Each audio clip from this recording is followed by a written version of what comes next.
नमस्कार, अभिवादन। मैं आपका दुर्गेंद्र चौहान हूं। जब भी चुनाव आता है, नेता और राजनीतिक दल अपना अपना चोला बदलने में खास तरजीह देते हैं और इसे नाम देते हैं सोशल इंजीनियरिंग। क्या चोला बदलने से भी नेता और दलों की कुंडली इस बार बदलेगी? मंथन में आज बात इसी पर।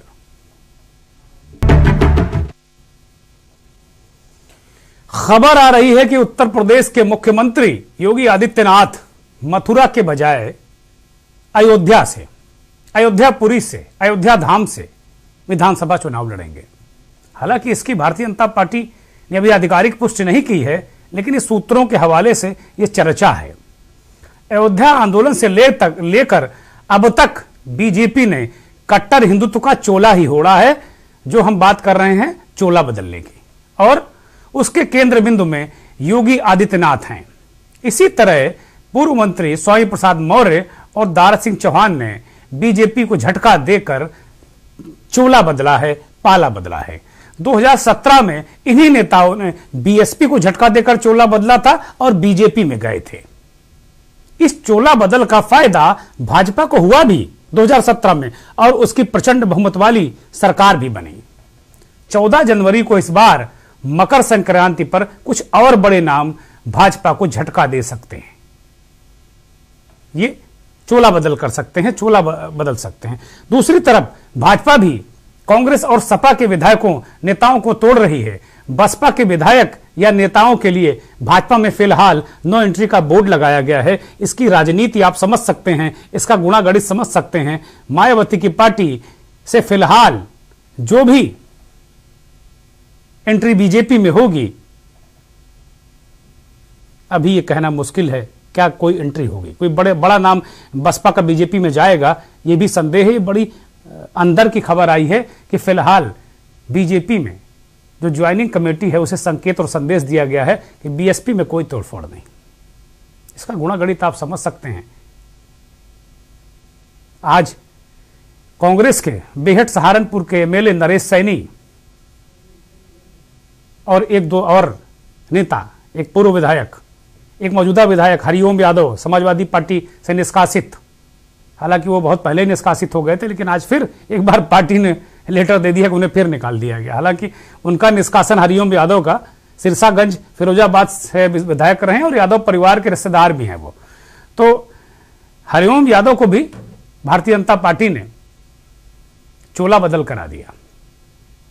लेकिन इस चोला बदल के 1-1.5 घंटे बाद ही पूर्वांचल के कद्दावर नेता, 3 बार सांसद रहे, 2 बार राज्यसभा, 1 बार लोकसभा, बसपा की सरकार में मंत्री रहे, दारा सिंह चौहान नोनिया बिरादरी से आते हैं।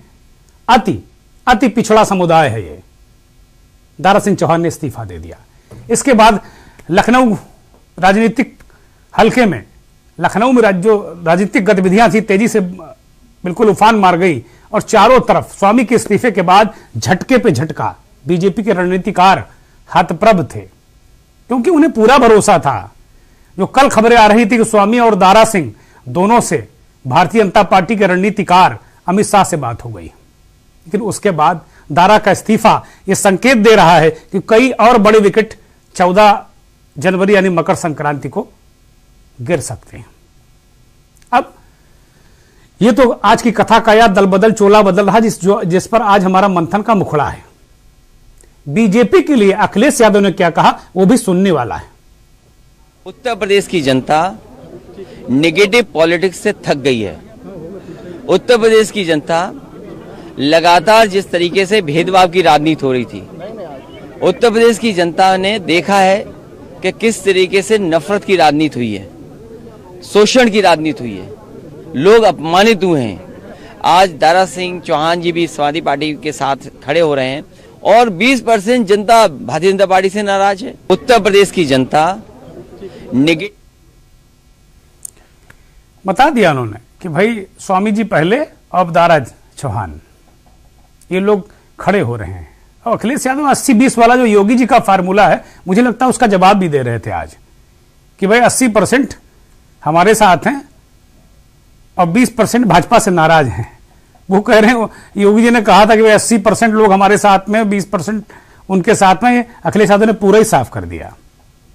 उन्होंने कहा कि भाई 80% तुम्हारे साथ हैं, 20% नाराज हैं, तो बचा क्या? 0 बटा सन्नाटा। खैर, स्वामी प्रसाद मौर्य को सुनना चाहिए और दारा सिंह चौहान को भी। दोनों ने एक जैसी बात की। जो उनके इस्तीफे का मजमून है वो एक है। ऐसा लगा है कि एक ही जगह बैठ के इस्तीफा दोनों जने टाइप कराए हैं। जरा सुनिए। आउटसोर्सिंग भर्तियों के माध्यम से बेरोजगार नौजवानों का शोषण है। जब सरकार पर आर्थिक व्यय पूरा पड़ रहा है तो वो पूरा लाभ भी बेरोजगार नौजवान जो चयनित हो रहा है उसको जाना चाहिए। कर रहे हैं सर समाजवादी पार्टी 14 जनवरी को। कितने लोग मंत्री विधायक नेता कितने रहेंगे सर? आप उस दिन देखेंगे, जो भी ज्वाइन करेगा उसके चेहरे आपके सामने आएंगे। कि 5 साल की सरकार में जब उन्हें न्याय नहीं मिल पाया, उन्हें सम्मान और पहचान के लिए तड़पते रहे, जिसकी गुहार हम लोग समय समय पर, मैं खुद जो है अपने हाईकमान को पहुंचाता रहा, बताता। जैसी आपकी समस्या वैसी और भी कितने मंत्रियों की क्या आपके टच में है? क्योंकि स्वामी प्रसाद मौर्य हैं, उनके साथ में जो कल विधायक नजर आ रहे थे वो आज भी आपके साथ नजर आ रहे हैं। और कितने लोग हैं जिनको ऐसी समस्या है? ये हमारे सारे शुभचिंतक साथी आज से नहीं, साल का हमारे विधायकों से संबंध रहा है। वो हमारे साथ, हम लोग जब पहले थे उस समय भी हमारे साथ रहे। तो राजनीति में व्यक्तिगत संबंध लोगों का रहता है। हमारे सहयोगी चंद्रमणि ने दारा सिंह चौहान से जो खास बातचीत की थी वो हमने आपको दिखाई। वो कह रहे भाई राजनीति में कुछ व्यक्तिगत संबंध भी होता है, ऐसा नहीं है। ऐसा लोग कहते हैं भाई स्वामी जी अपने बेटे के लिए टिकट मांग रहे थे, नाराज थे। अब भाई दारा सिंह ने तो किसी बेटे बेटी के लिए टिकट मांगा नहीं, वो क्यों चले गए? इसका जवाब है किसी भाजपाई के पास नहीं है। वो कह रहे हैं भाई हमारे कुछ लोगों से निजी संबंध होते हैं, उनसे राय लेके हम कदम बढ़ाते हैं। राजनीति हो चाहे निजी जीवन हो, सुख दुख के कुछ साथी होते हैं।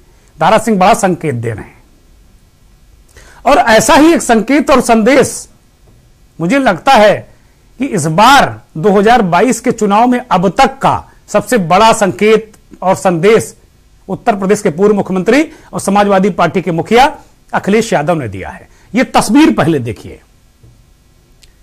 यह तस्वीर आज समाजवादी पार्टी के नेताओं और जो उनके गठबंधन के साथी उनकी है। जनेश्वर मिश्र ट्रस्ट में यह बैठक थी। समाजवादी पार्टी के जो गठबंधन के साथी हैं उन दलों की यह बैठक थी। इसमें शिवपाल यादव भी मौजूद थे, ओम प्रकाश राजभर भी मौजूद थे और ये जो पूरा कुनबा समाजवादी पार्टी के साथ जोड़ने वाला जो पूरा कुनबा, ओम प्रकाश राजभर के बेटे, और जो ये बीच में महिला आपको नजर आ रही हैं, ये कृष्णा पटेल हैं, स्वर्गीय नेता सोनेलाल पटेल की पत्नी और अपना दल कृष्णा पटेल वाला, उसकी राष्ट्रीय अध्यक्ष। इनकी एक बेटी भारतीय जनता पार्टी के साथ में, छोटी बेटी, और बड़ी बेटी पल्लवी पटेल कृष्णा पटेल के ही साथ में है। छोटी बेटी केंद्र में मंत्री हैं और वो अपना दल सोनेलाल चलाती हैं। भारतीय जनता पार्टी के साथ उनका गठबंधन है। हुआ ये तस्वीर बहुत बड़ा संकेत दे गई। यहां भी कृष्णा पटेल अखिलेश यादव के बहुत करीब हैं और अखिलेश यादव ने कृष्णा पटेल को बीच वाली कुर्सी दे दी जिस पर उनको बैठना था। अपनी कुर्सी उन्होंने उठकर दे दी। ये बहुत बड़ा संदेश और संकेत है। एक तो महिला, अति पिछड़े वर्ग की और उम्रदराज, ये 3 संकेत उन्होंने दिए।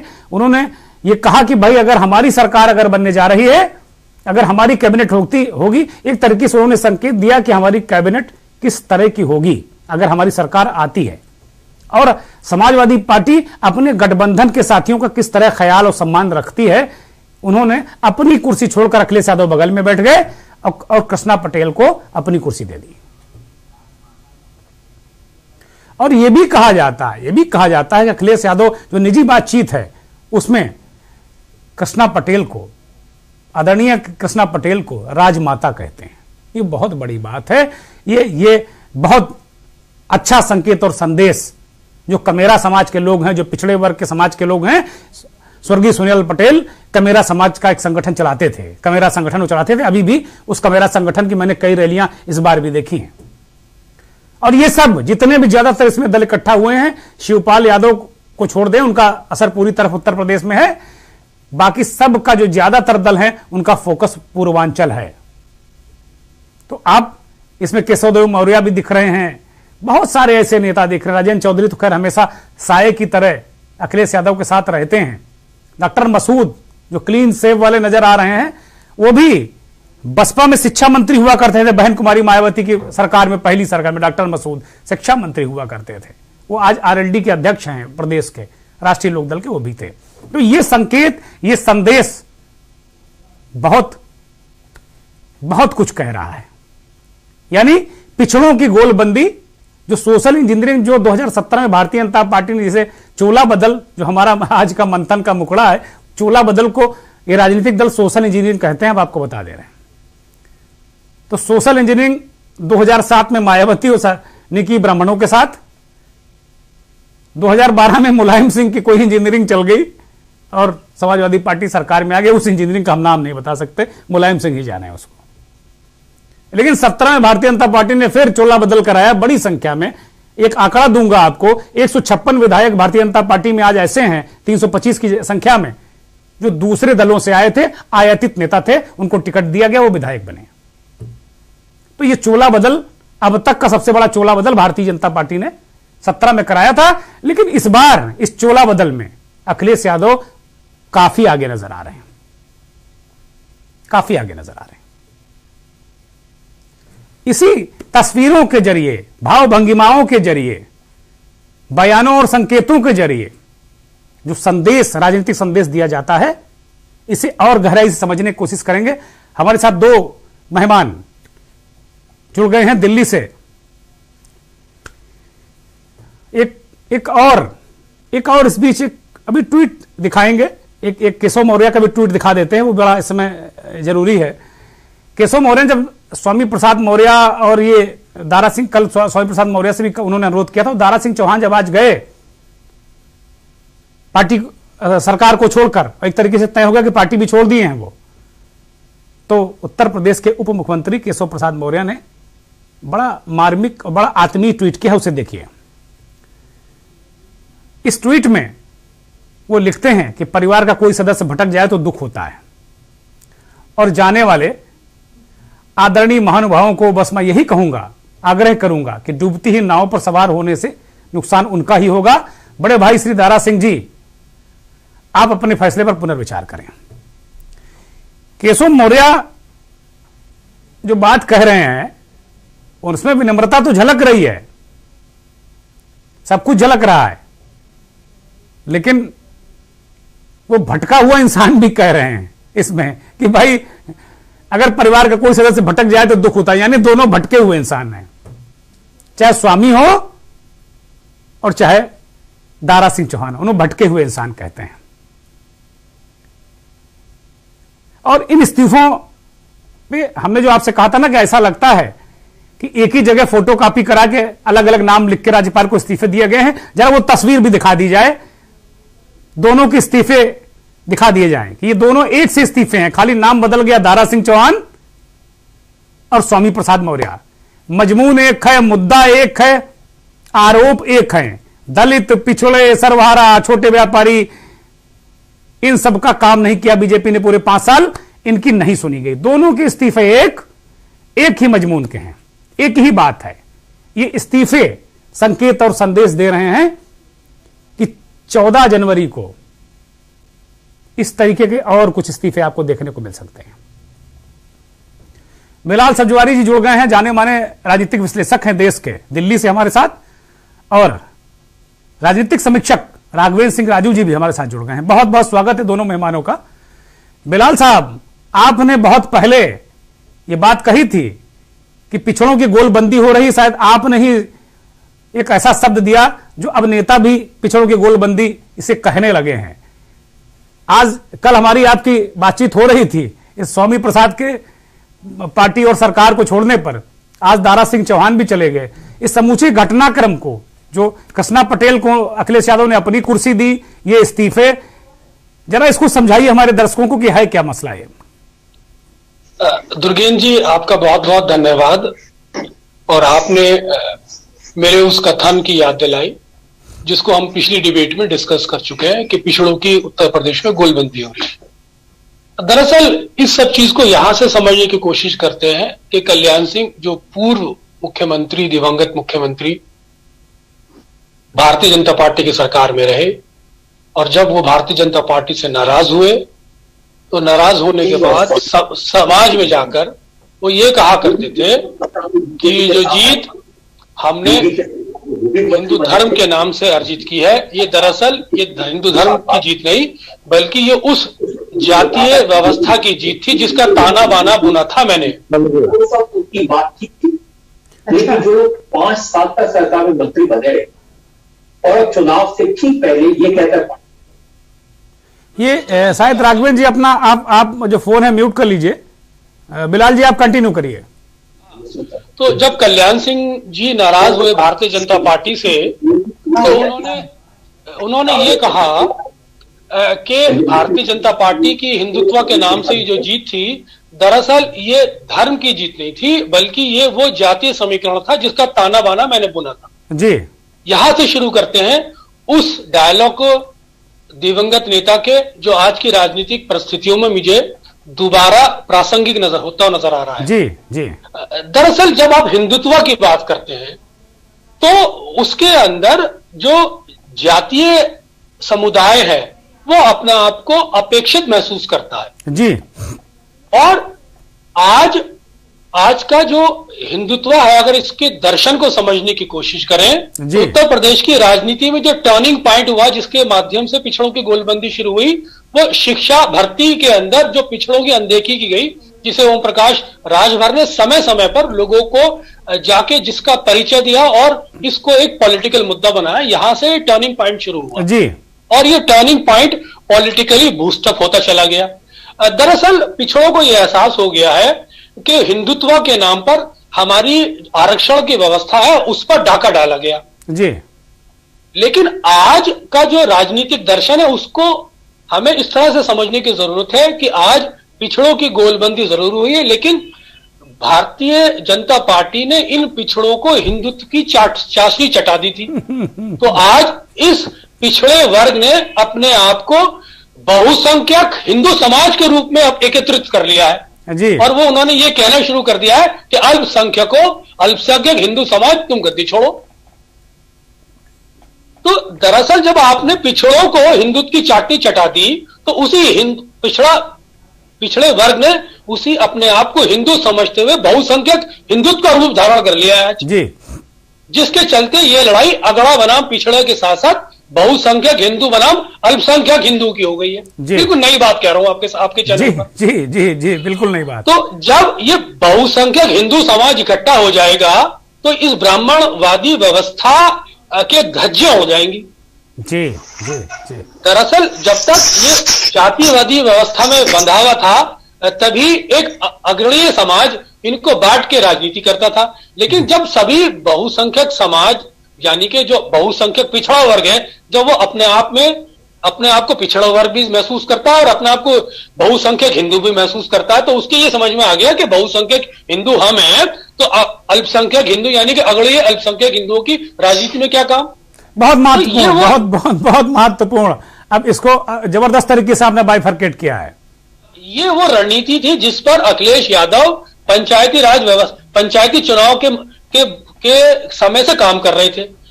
दरअसल अखिलेश यादव ने समाज के अंदर तो अपना एक बड़ा व्यापक रूप धारण करके रखा और उन्होंने कहा कि हम सब लोगों को साथ लेके चलेंगे, लेकिन अंडर कारपोरेट वो सभी लोगों को अपने से पिछड़ों का दर्द दिलाकर उनकी अपेक्षा याद दिलाकर जोड़ रहे थे और ये उनकी स्ट्रेटेजी का पहलू था जो उन्होंने अंत तक नहीं खोला। बिलाल साहब आते हैं आपके पास। एक सवाल राघवेंद्र जी से ले लेते हैं।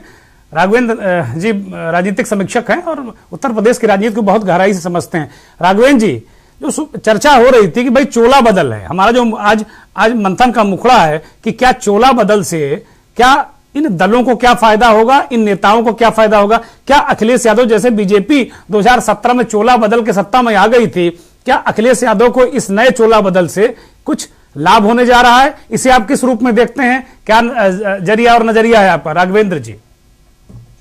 देखिए, मकर संक्रांति पर सूर्य जो है वो उत्तरायण होने जा रहा है जी।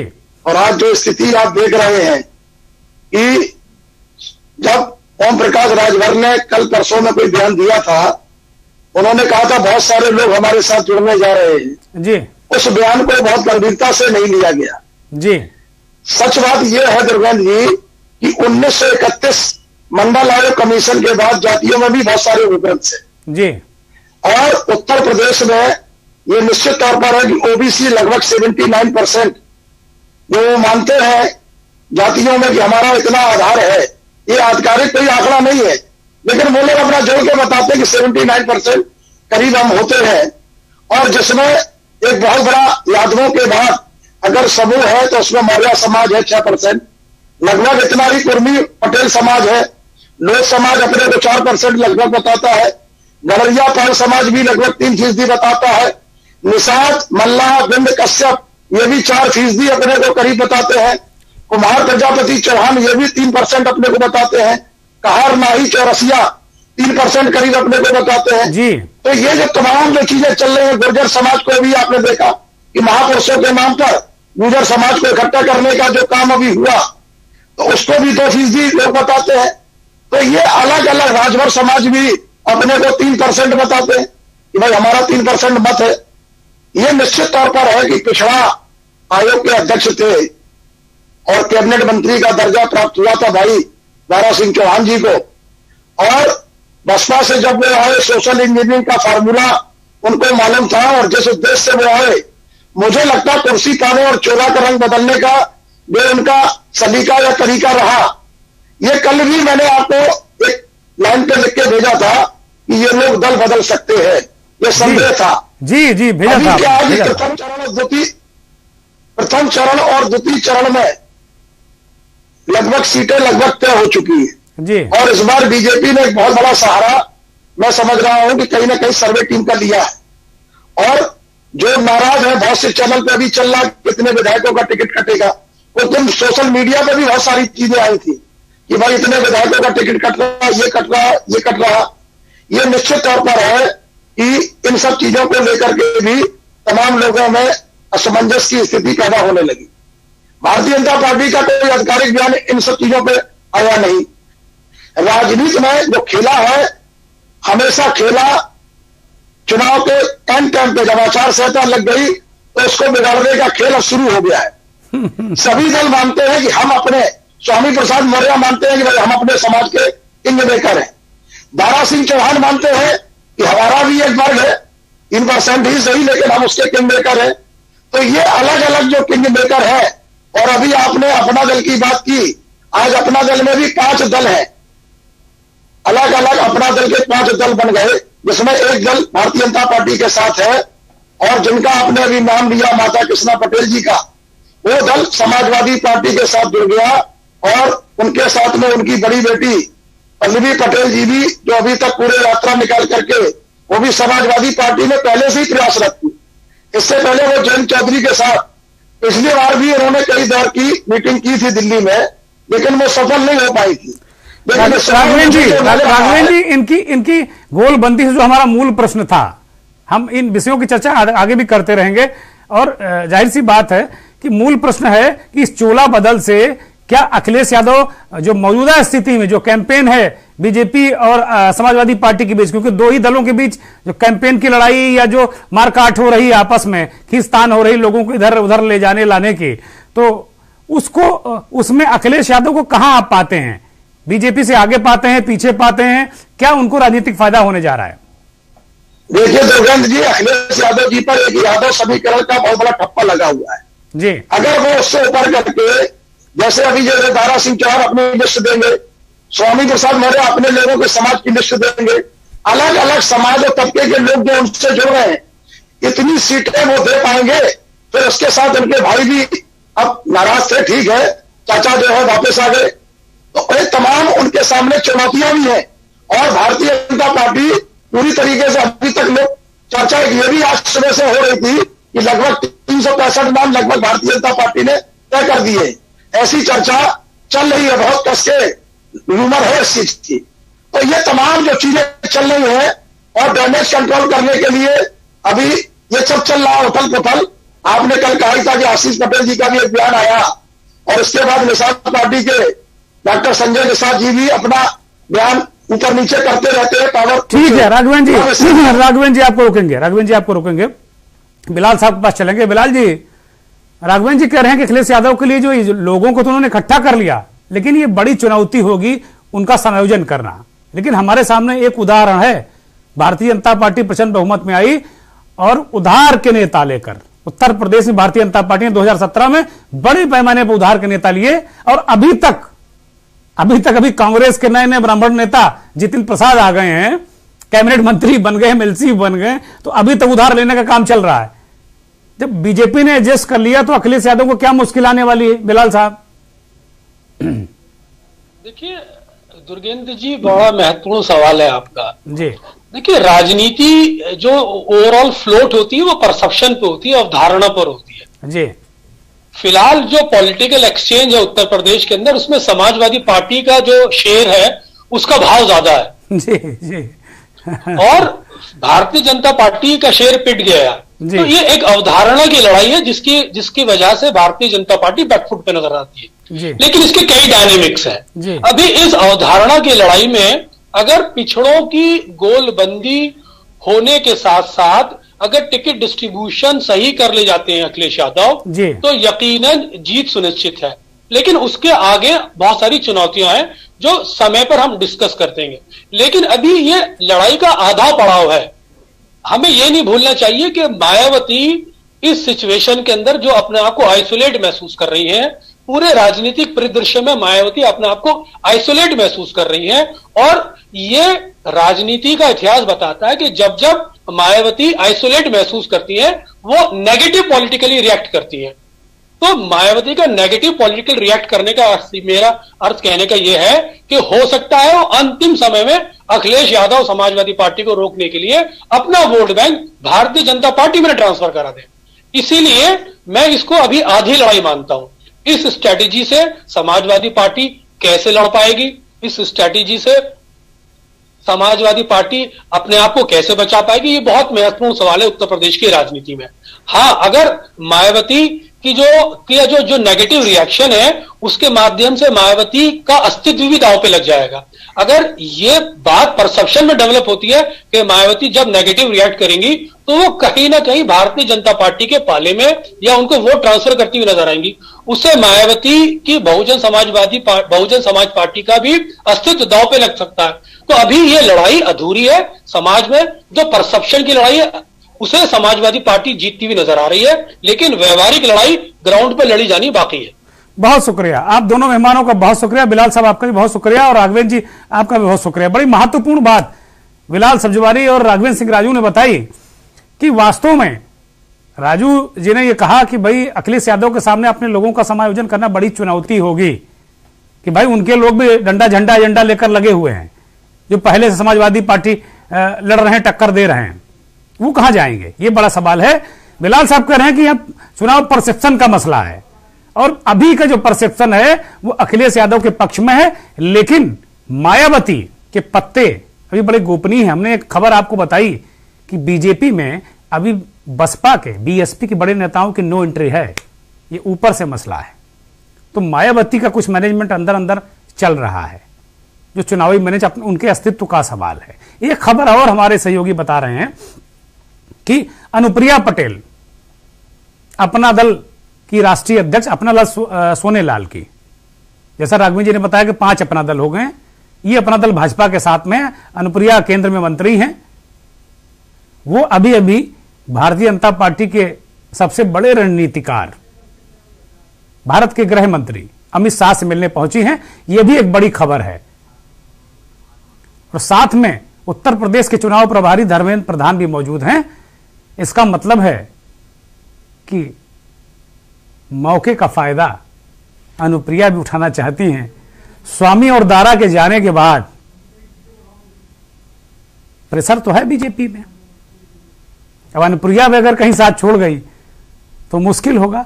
तो अनुप्रिया के लिए एक अच्छी डील मिल सकती है उनको। खैर, ये राजनीति है, इसमें डील रोज बनती बिगड़ती रहती है।